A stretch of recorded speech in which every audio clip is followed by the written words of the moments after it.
It's gonna rush. I was planning for 45 minutes, but I'll try to be as quick as possible. I think we should be fine. Yeah, I might have brought too many slides, but I can skip, I guess, half of them anyway. So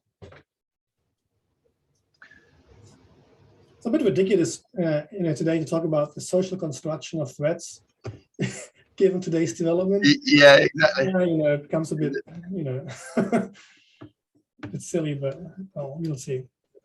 Do you want to keep yourself on full screen when you do the introduction? Shall I just start sharing my screen?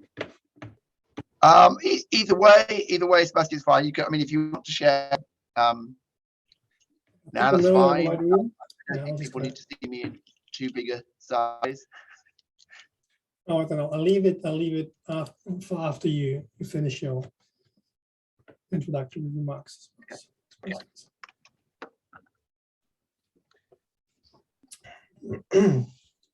You've got a very nice office there, Nancy. Politically, well, yeah, I've got the stance been taken. There you go.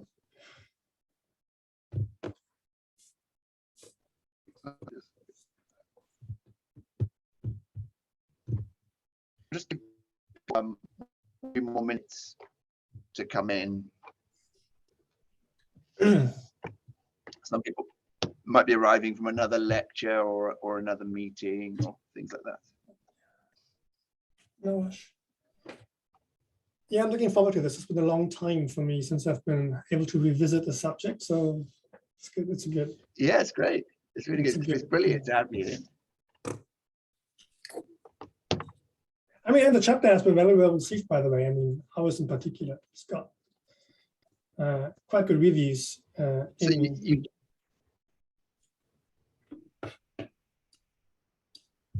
cut out then. I think your sound is probably fine, but my sound, unfortunately, is a bit iffy, so I couldn't. But I think it might be like a feedback loop. I don't know quite what's going on with that.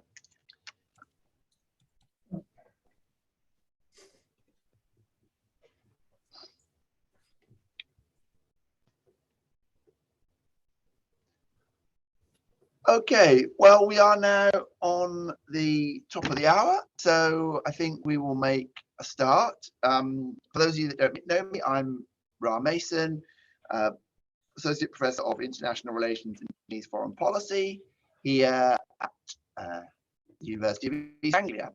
And today, in our Centre for Chinese Studies seminar, we are very lucky to have with us an old colleague and friend of mine, Associate Professor Sebastian Maslow, who joins us from live from Japan, late in the day as it is there.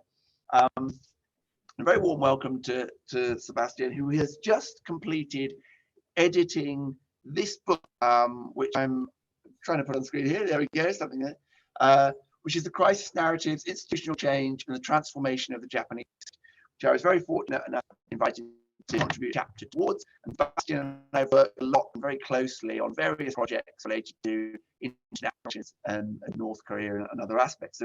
So today, Sebastian is going to talk about the enduring crisis of, or constructed crisis of North Korea and the transformation of the post-1948. Sebastian has huge experience in this, having published very widely on the subject, been invited by multiple leading media sources to comment on these topics, as well as teaching and being very active in terms of journals and conferences and coordinating. So it's fantastic to have Sebastian here. I'm going to stay silent for as long as Sebastian has to offer his lengthy and very in-depth discussion of this topic. So I will hand over now to Sebastian. Sebastian, the floor is yours. Hey, thank you very much.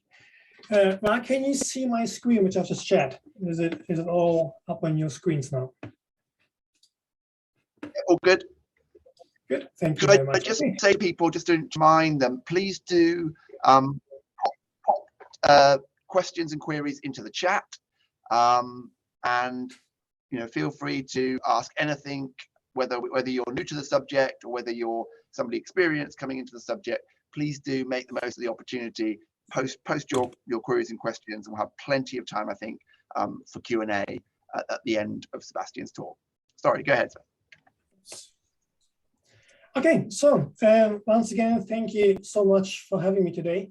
It's a great pleasure. I especially thank Ra, who has been not only a great friend and co-author on many occasions in the past, but whose work on Japan and North Korea has been a great source of inspiration for myself. So I was told that I have about 40 minutes. I'll try to keep myself as brief as possible so that we have enough time for discussion. So today I will talk about the social construction of security threats. Quite frankly, with war in Europe now a reality, this has become a rather difficult approach to take, but here we go. So this year marks the 20th anniversary of the 2002 Koizumi-Kim summit. The summit was meant to be the beginning of the process of normalizing Japan's diplomatic relations with North Korea, and therefore to close this chapter in Japan's long post-war. This goal has not been achieved. Instead, relations remain strained, while North Korea is a central focus in Japan's security policy discourse. Tokyo's role in mitigating tensions on the Korean Peninsula has lost quite some relevance internationally. So what has caused this development? So I argue in my work that the story of Japan's relations with North Korea is not simply one of national security, but about the broader process of renegotiating the Japanese post-war state. As such, North Korea is central in understanding Japan's self-perception of what constitutes the post-war state, its status, and future trajectory. So let's briefly look at what the current scholarship has to say about this subject matter. Across the realist constructivist divide in international relations, North Korea has received attention as a key security threat that has indeed been considered crucial in driving security policy change and security perceptions in Japan.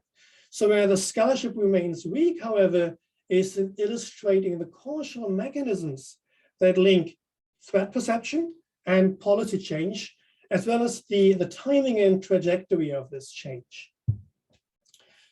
So while missiles are certainly a reality, security is socially constructed, and the threat posed by missiles is perceived differently at different times, at least in the context of Japan-North Korea relations, as Ra has convincingly shown in his own work. So Japan's perception of North Korea has changed over time, and this change is not just a response to the DPRK's military action, but also in accordance with a discussion over Japan's so-called post-war regime. So North Korea was placed at the center of Japan's discourse over a crisis of the post-war regime. So in my work, I use the work of Colin Hay, a British political scientist, and the British IR scholar Stuart Croft on the social construction of crisis in the process of state transformation and national security. So Hay has developed his theory of crisis in his study of the British winter of discontent in the UK, and Croft has studied the entrenchment of the war on terror in US culture post-2001. So very briefly, crisis in this particular body of literature is defined as a moment of decisive intervention. A decisive intervention consists of social processes that provide meaning and provide new trajectories for the state. So crisis discourses highlight failure of the old system, the old state, and essentially political, and crises as such are therefore essentially political, as change requires, by definition here, the delegitimization of elites in support of the old system. And I would even argue most importantly, in order for crisis narratives to be effective and for change to be imposed on the old state, on the old system, crisis must be narrated as lived experience. So, and how this plays out in the context of Japan-North Korea relations, we will discuss today.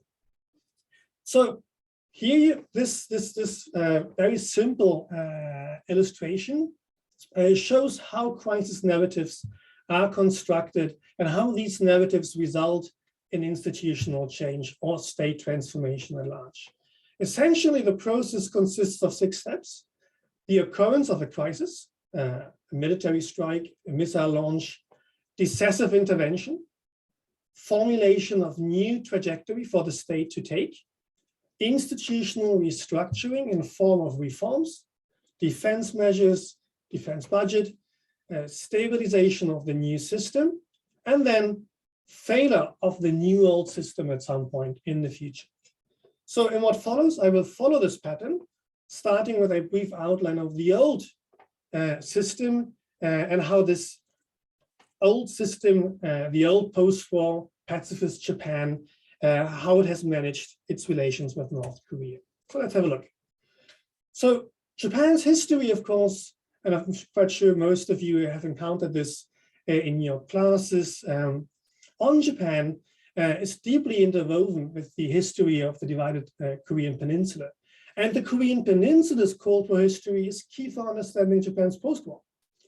As such, the Korean War, for example, marked the beginning of Japan's economic recovery, while in the meantime, Japan has normalized relations with South Korea. Relations with the North remained informal, though we have seen intensive social and cultural exchange. Here, for example, at the top, you see the popular wrestler Rikudo-san, who has Korean roots and who is massively popular in Japan. So in the 1960s and 1970s, the image of North Korea became fairly positive in Japan, and North Korea was even narrated in terms of a paradise on earth, Rikujo no Rakuen. So this is also the result of the advance of progressive political forces in Japan in the 70s and the repatriation movement of ethnic Koreans to North Korea.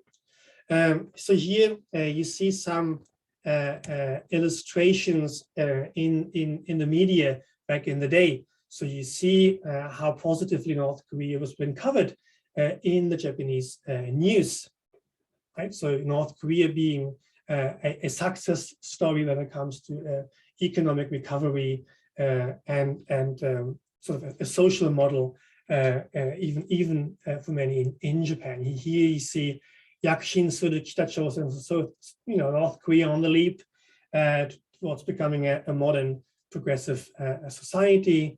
Or here Kita-chosen of Fukuburi. So this sort of amaze in Japan about the progress that North Korea has achieved after the Korean War. So even those who later became famous for forecasting the collapse of the Korean regime, like the late Sato Katsumi, you can see here, who was at the center of the political movement mobilized over the abduction issue, which I will come back to in a minute. Even those figures were initially proponents of dialogue and exchange with North Korea in the early 1970s. So Sato himself, by the way, was a member of the Communist Party in Japan before distancing himself from this spectrum of politics. Others in Japan's civil society sector, here the prominent Oda Makoto, who's been a very prominent peace activist in Japan, they become quite outspoken on how positive the North Korean model is, and they've published quite widely and prominently in the 1970s. So the end of the Cold War has seen rapprochement with Japan to the extent that Japan has tried to finally achieve normalization with North Korea. At the same time, since the 1980s, the abduction issue, the拉致問題, has emerged. Yet it was only in 1996 that the Japanese state began to officially address this issue. So this delay in the state's response, in the Japanese government's response, will later be at the center of the narrative that claims the crisis of the post-war state, which was incapable of securing its citizens. But we will come back to this particular narrative in a minute. So here you can see early coverage of the abduction issue in the Japanese media.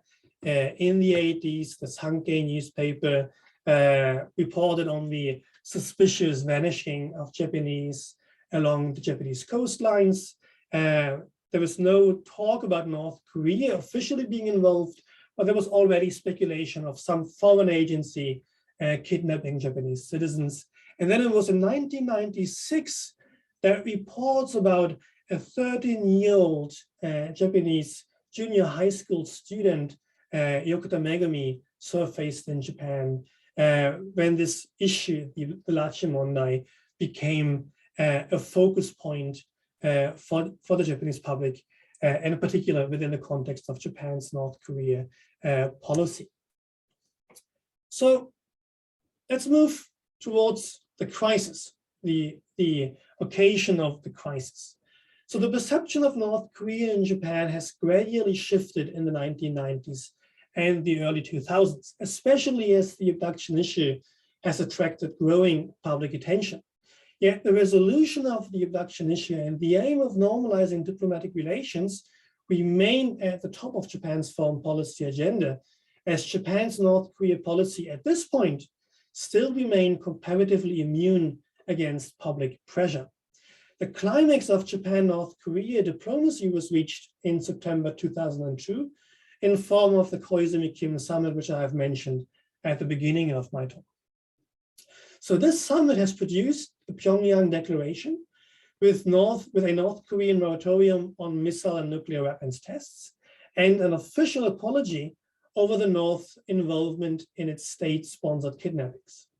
So Kim declared that 13 Japanese citizens were abducted, 5 were believed to call alive, and 8 were declared dead. So Japan, on the other hand, has identified 17 abduction victims, by the way. So what explains the timing of the 2002 summit? Certainly a mix of factors were at play, ranging from diplomatic competence on both sides, particularly in form of Japan's top diplomat, Tanaka Hitoshi, who was conducting his secret diplomacy with North Korea for a stretch of time, and on the other hand, hopes for Japanese economic aid in North Korea. So this mix has is believed to be sort of an explanation for why this summit happened at the time it did. So in hindsight, the Pyongyang Declaration was perceived as a major success in Japanese post-war diplomacy. It was a success as Japan followed its own foreign policy agenda, despite the Bush administration's framing of the North as a rogue state or a terror state. Yet the success failed to attract domestic attention, even in Japan, as the focus was primarily on the human drama of the abductions. In the month and years after the summit, the abduction issue and the powerful political movement that has formed around this issue has determined Japan's North Korea policy.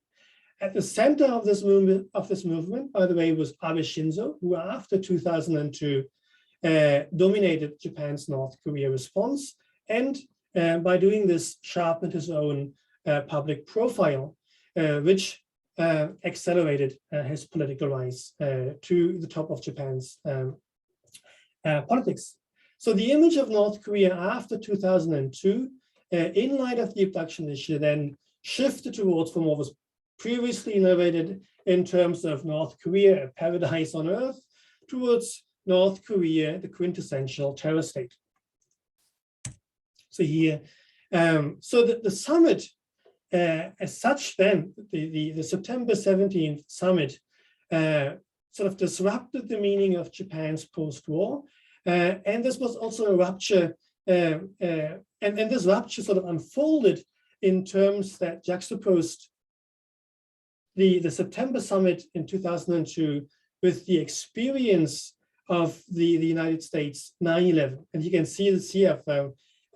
Just put this here in Japanese, how this played out in the domestic debate in Japan, where prominent commentators publicly then compare the impact of the abduction issue of 2002 directly to the terrorist attacks in the United States, and how traumatic all this was for Japan. And sort of this also, and as a result of this sort of rupture, the impact of the abduction issue becomes quite clear when you look at this data, where the abduction issue became to dominate Japan's public attention towards North Korea, the abduction issue being conceived even more important than missiles and nuclear weapons throughout the 2 decades after 2002. So which goes to illustrate how important all this is domestically. So what followed was a decisive intervention that not only questioned the previous conduct of foreign policy vis-a-vis North Korea, but the post-war Japanese state in general. Abe in 2006 succeeded Koizumi as prime minister, and immediately implemented a series of policies that would signal Japan's privatization of the abduction issue and sanctions targeting North Korea. And you can see here all the measures that he has implemented. And here's a list of all the sanctions that Abe immediately after coming into office implemented towards North Korea, which was quite an achievement for Japan at the time, but also took international leadership in demanding new sanctions towards North Korea. At the same time, the abduction issue became even more prominent in Japan, with posters appearing throughout the country at public venues, as you can see here. So the decisive intervention that followed the 2002 summit, however, as I've said earlier, went beyond diplomatic relations, but linked North Korea to the fabric of the post-war Japanese state. And this is really, really important in this context. So the narrative turn is illustrated in the quotes here that both make a connection between the abduction issue and the weakness of the post-war state, and thus the need to fundamentally change that post-war Japanese state. So here you see a quote by Abe as prime minister in 2006, and here by Nakayama Kyoko, the state minister in charge for the abduction issue, in a personal interview with me. And it becomes quite clear how central this abduction issue became in renegotiating the Japanese post-war state. So the old Japan is now narrated in terms of an abnormal state. Here again, a senior LDP politician, Hidesara Katsue, when he talks about the abduction issue and how important this all is, he talks about Japan as an abnormal state, saying if Japan would only become a normal, or would have been a normal state in the past, the abductions would have never occurred. And when these people talk about a normal state, obviously what they mean is a Japan that can defend itself and its citizens. So again, here's another example from the literature that talks about the need for a strong Japan, a Japan that can defend itself, in direct reference to the abduction issue. So the abduction issue, the abductions being not only terror, but an act of war, and that in itself would justify a military buildup of Japan so that it can defend itself vis-a-vis North Korea. So this sort of discourse has unfolded since 2002. So this narrative turn also included the delegitimization of elites who were in support of the old system, the pacifist post-war Japan that was incapable of securing its citizens against North Korean incursions.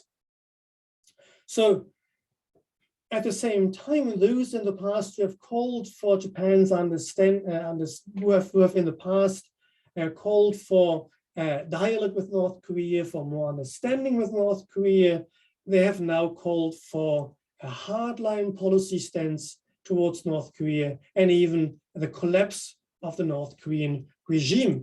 For example, Sato Katsumi, who became the central figure of the social movement that has developed, that was mobilized over the abduction issue. So he talks about a weak Japan and a North Korea that will collapse in the future. And most importantly, how the abduction issue has made it necessary to renegotiate the post-war Japanese state. Again, other examples,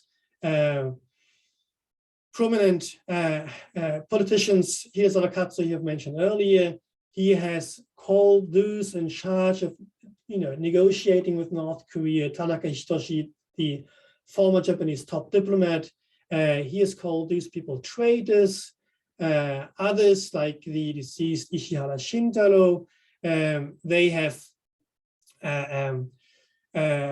sort of been on the record in saying that this is all because Japan had no Ministry of Defense, and Japan needs to have these institutions in order to defend itself. Others have talked about sort of an incapable Japan, a munokoka, in relation to North Korea being described as a muhokoka, a state without laws. Japan is a state without capabilities, an abnormal Japan, a weak Japan, diplomatic defeat, and so on and so forth.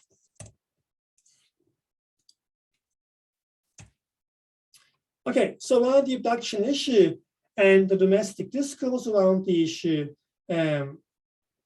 having caused stalemate in Japan's DPRK relations or policies, some diplomatic initiatives to resolve the issue were made in the 2010s. And these initiatives resulted in the 2014 Stockholm Agreement. And this development is remarkable because it was under Abe, after he returned as prime minister in 2012, it was under Abe who in 2014 signaled willingness to adjust his hardline stance against the North in favor of dialogue.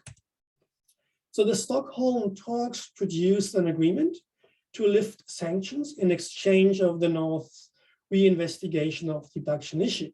Yet the agreement failed to produce any results, and the relationship was back to square one by mid-2014.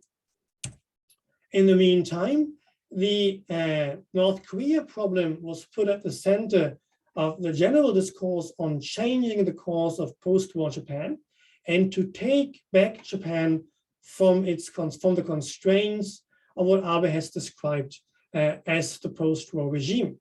So the language employed narrating the abduction issue and the language narrating the transition of the Japanese state at this point in the development have converged. So you can see here Abe in his prominent slogan, Nippon no Torimodosu, and you see the campaign, raising awareness of the abduction issues called Kanarazu Torimodosu.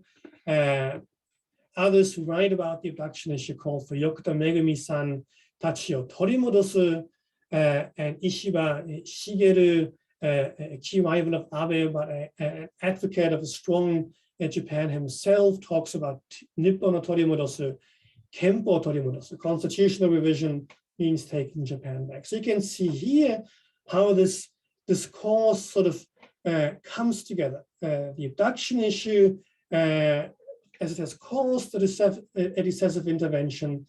By 2014, 2015, this discourse has come together, in form of a meta discourse over the post-war Japanese state. And so, in our model of the state transformation in Japan that I've shown you at the beginning, we have now arrived at the stage of institutional restructuring. So this discourse on how the abduction issue has has highlighted the failure of the Japanese state, now has necessitated to actually introduce new institutions that would defend Japan and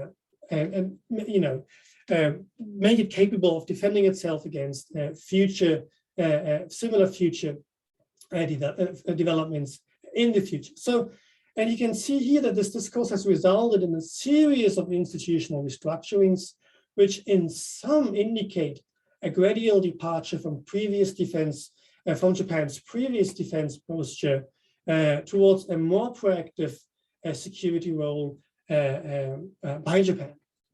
Of course, all these changes were not uncontroversial within the Japanese Japanese domestic politics, as you can see here.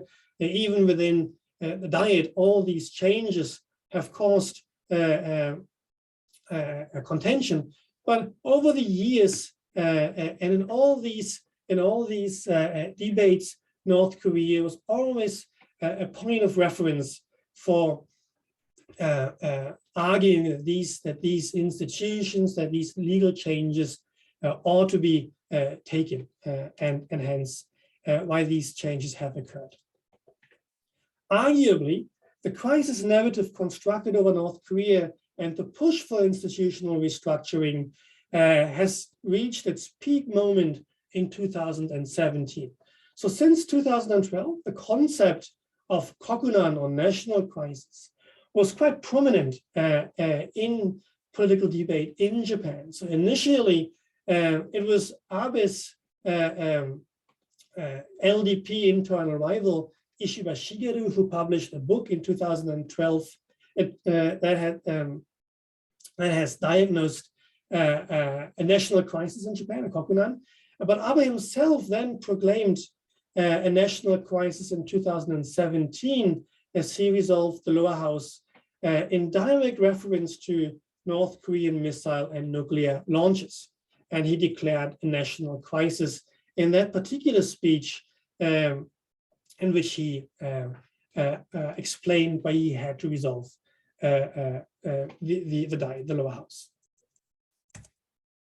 So in 2017, the Japanese public was put on high alert as North Korea fired its missiles. For the first time, the J-alert system, usually deployed to warn against natural disasters, warned the public over incoming North Korean missiles, while schools, students performed evacuation drills. In public venues, citizens were given instructions on how to respond to North Korean missiles. New books that were published at that time conveniently elaborated on the implications of a North Korean nuclear strike on places like Tokorozawa or Osaka. So what would happen if North Korea drops bombs on those places? And in general, people were on record saying that, I quote, a resident at Iwate Prefecture, who was quoted in the news, that I get the impression that the crisis level has gone up.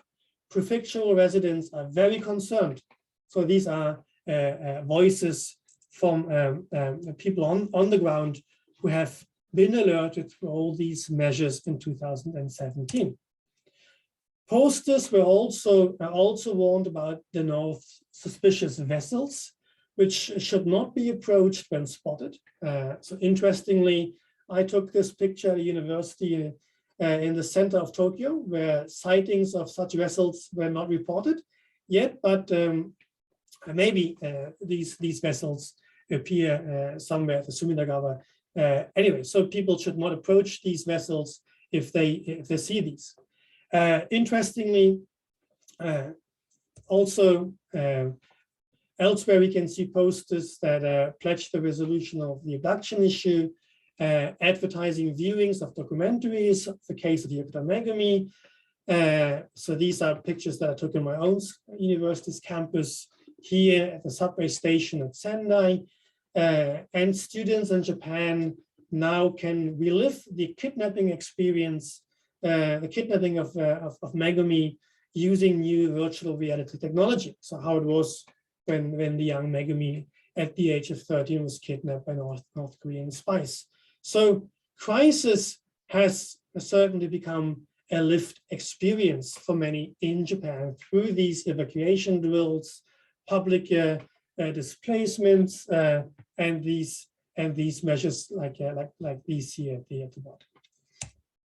So past US administrations have also focused on the abduction issue to emphasize the North human rights violations. Here most recently in a meeting with Donald Trump and the families of these abducted by North Korea in attendance with Abe Shinzo. So North Korea remains at the center of the conservatives' project to renegotiate the post-war Japanese state.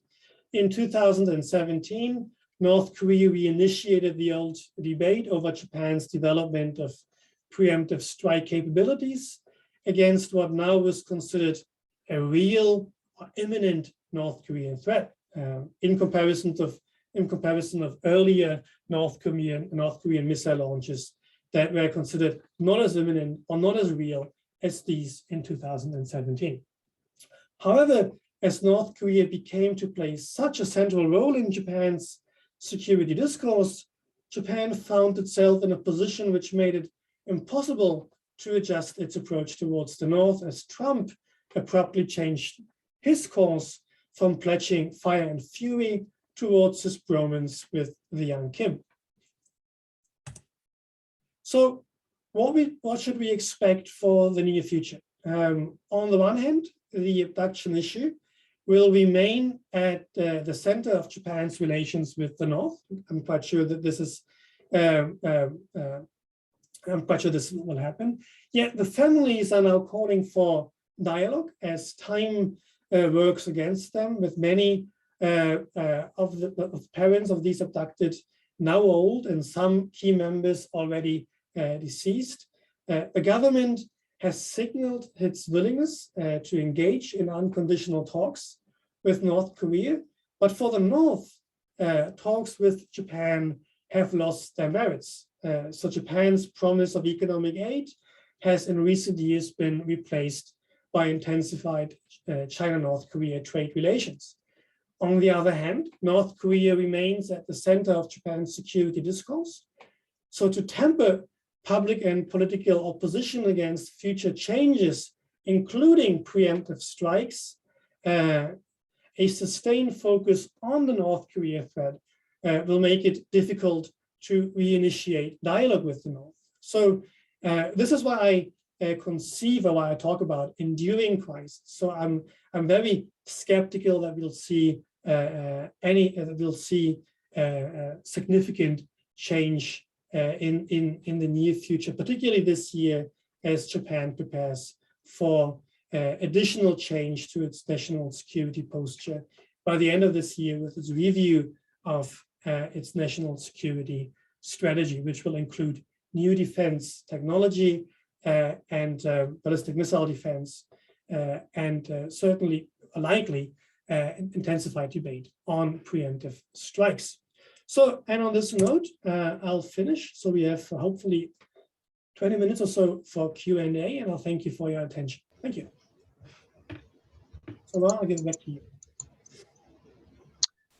Thank you, Sebastian. That was absolutely fascinating, and I think we probably have several questions. Unfortunately, very briefly, I had a technical issue, so I had to cut out and back in again.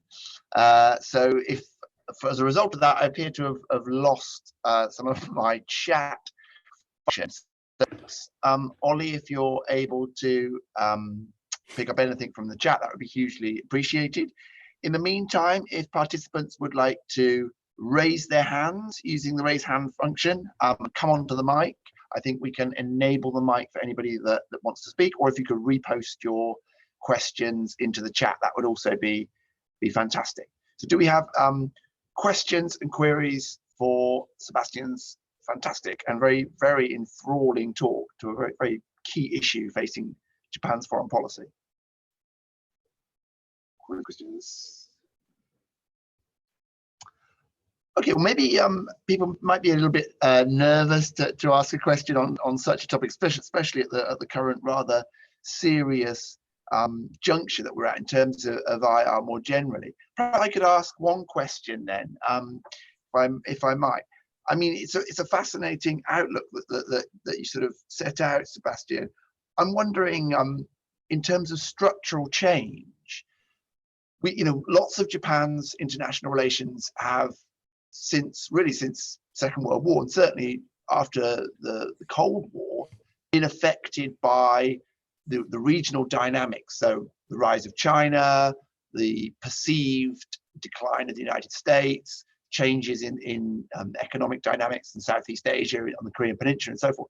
So I wonder if you could say something about how you mentioned that China-North Korea relationship, with China continuing to seemingly rise, and the relations between China and North Korea becoming closer, if anything. What, if anything, is likely to be the effect of China's continued relative ascent vis-a-vis Japan? Or is that not really, is that narrative something that you don't buy into or don't really see in those terms? Yeah, I mean, what we see now in recent Japanese government publications, its defense white paper, the diplomatic blue book, is that the language on China has changed over recent years as well. So Japan is much more outspoken in addressing China's military rise, and China itself is being now narrated as a significant security threat for Japan. So I think it has become easier for Japan to sort of shift away from its sole focus on North Korea as a key security threat, and sort of shift away from that focus, but at the same time also focusing on China, where in the past Japan has sort of shied away from including China into this discourse over changing its security policies to not sort of jeopardize its own economic and trade relations with China. So I think in recent years, Japan has become much more outspoken in addressing these security concerns it has with China. So maybe, so we see that there might be sort of a shift towards China in that discourse. On the other hand, or at the same time, China has become a key player in security affairs on the Korean Peninsula, and sort of has limited whatever leverage Japan had in talks with North Korea. And I've mentioned this earlier, particularly in the last decade or so. Whatever Japan's promise was for offering economic aid as an instrument in talks, so that leverage has almost become irrelevant, with intensified North Korea-China trade, and so this will also sort of affect North Korea's policy towards Japan, and I think this also explains why we don't see much change in Japan-North Korea relations in recent years. So there's frankly not very much that Japan can offer North Korea at this point in time when trade between China and North Korea has intensified in the way it has. So not quite sure whether that answered your question, but that's my take on it anyway. No, absolutely. Thank you. Okay, do we have questions, comments coming in from the audience as yet? Please don't be shy. Sebastian is a very kindly responder to your questions, I'm pretty sure. I mean, perhaps one thing we could pick up on while people are, we've got a couple of questions coming in now, actually. I'm going to pick up as I do have a kind of response to that answer that I'd like to pick up on a bit later, but we'll pick up some of the questions that are coming into the chat. Roxana asks, thank you for the seminar. It was interesting to learn how Japan's perception of North Korea changed over time, as well as to see how the construct of the proxy threat influences the country's policies.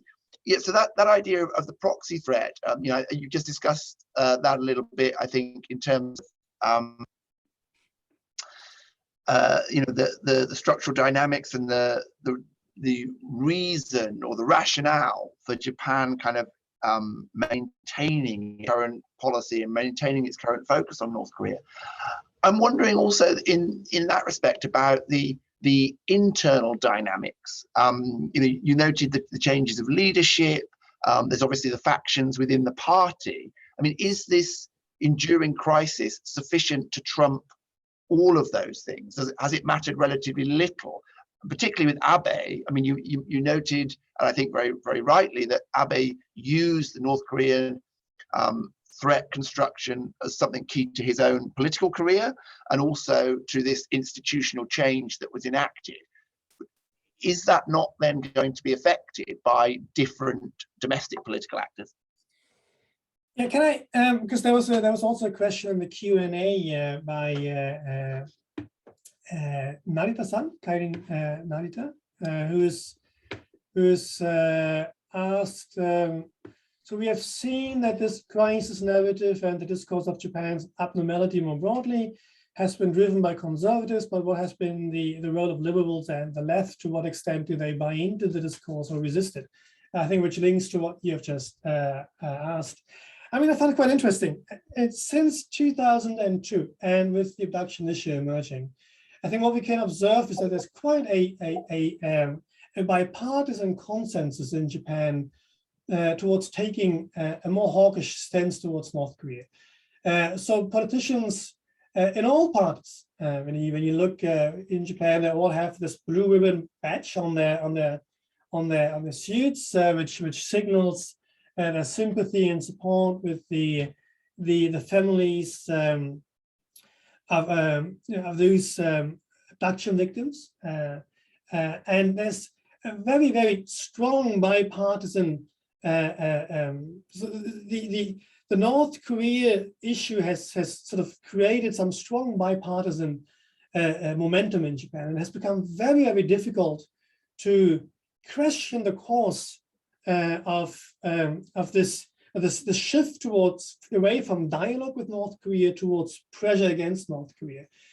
So, for example, prominent scholars in Japan on North Korea, the North Korea specialist Wada Haruki, for example, has written extensively that he was at the center of those in Japan who have over decades argued for normalization of Japan-North Korea relations, who after 2002 have been subjected to media campaigns driven by the Japanese right, which has sort of silenced, across the board, any opposing policy view on how to deal with North Korea. And I think Ra himself, I think in various interviews with people engaged in the issue, and I myself have encountered this in interviews, all said that in 2002, literally, sort of anyone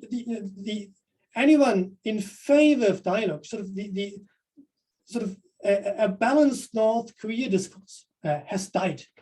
It was impossible to express any counter view on this issue, and I think it has only changed very recently so that we see a reopening of public space where it became possible to be a bit more nuanced on these issues. But this has happened only because the abduction victims and the families themselves have shifted in their position. So they have seen that 2 decades of hawkish policy advocated by the LDP and others has produced, frankly, very little results. And if pressure hasn't resulted in anything, then maybe dialogue is something that we should go back to. But maybe that shift is too late. As I said, very little leverage that Japan commands at the moment. So bottom line really is that still the abduction issue has made it very difficult in Japan to question the overall approach that Japan has taken towards North Korea, and that particular policy line enjoys quite broad public support and political support. And it has sort of sidelined whatever was left of Japan's liberal of the influence of Japan's liberal elites within the LDP.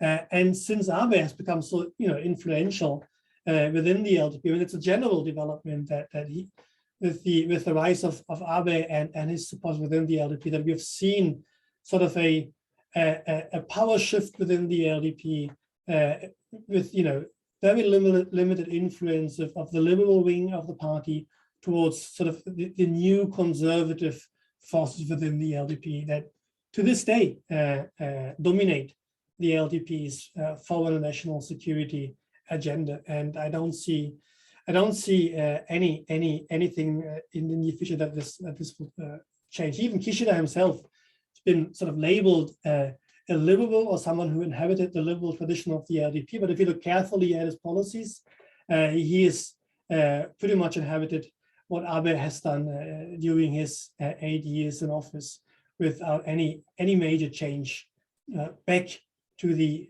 liberal tradition of the LDP. So I think in general there's a much broader consensus over the new conservative cause, and the influence of the liberal forces has been very limited, and quite sure remains limited for the foreseeable future.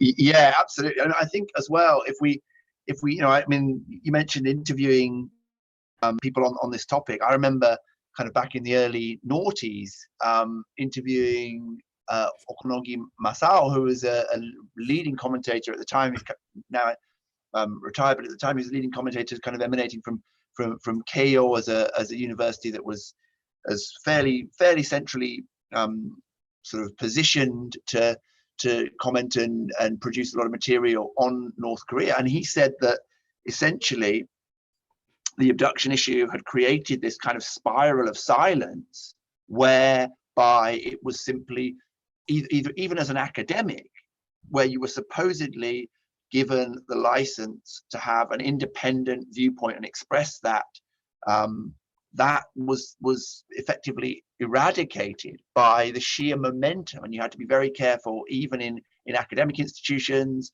or in kind of leading literary contexts, what you said and how you said it regarding North Korea. And that's never really been resolved. And we had the same thing with the Asahi Shimbun, which was, I mean, you and I have sat in seminars and workshops and spoken to various figures from the Asahi who have noted in no uncertain terms that with the combination of both the abduction issue and then missiles which were actually fired over the landmass of Japan, that it was impossible to do anything other than be very hard and harsh towards North Korea, because it was political and by kind of connection economic suicide to do other than that. And I think it is a real concern. I mean, I guess perhaps the other area we wonder about in terms of changing this dynamic would be on the Korean Peninsula.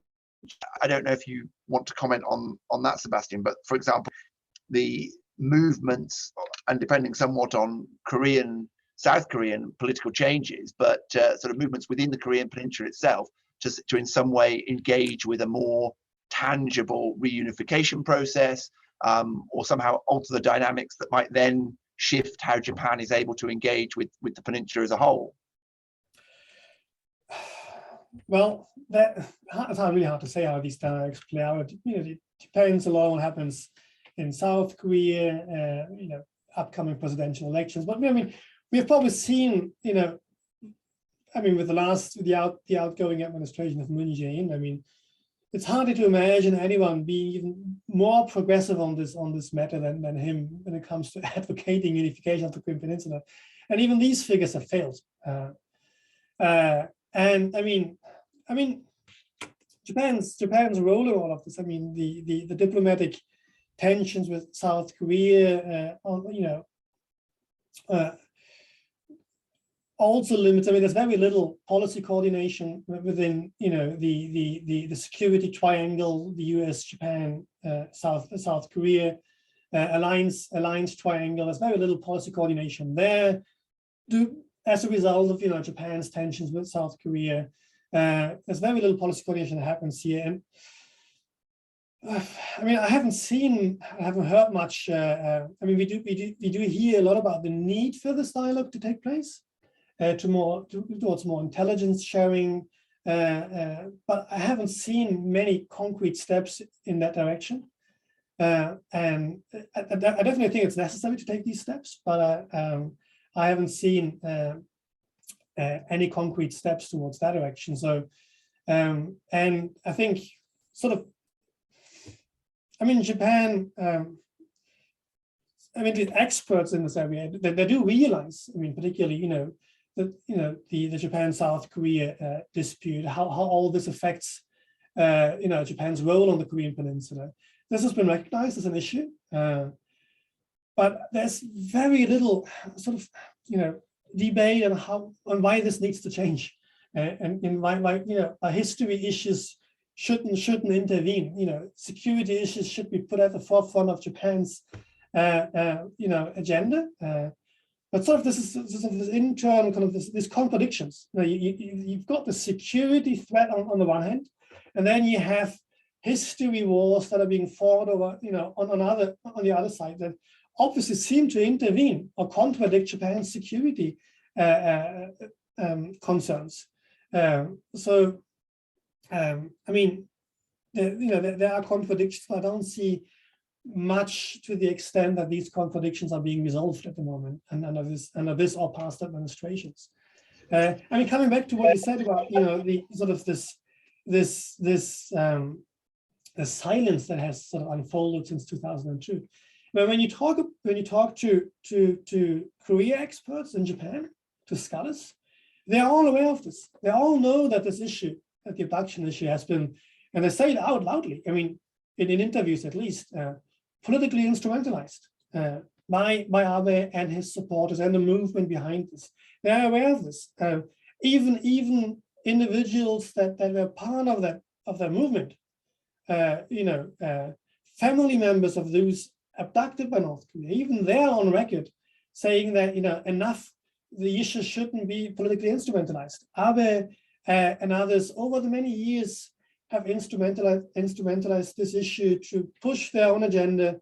They have sort of expressed empathy with the families, but they have actually done nothing to resolve this issue. And there is this growing frustration within this movement. And if you talk to these people and to Korea experts, it is certainly being expressed. But I mean, it's still not at, it hasn't reached the point where it sort of has spilled over and has sort of initiated a broader debate about why we need to go back to dialogue, why we need to address this in a different way.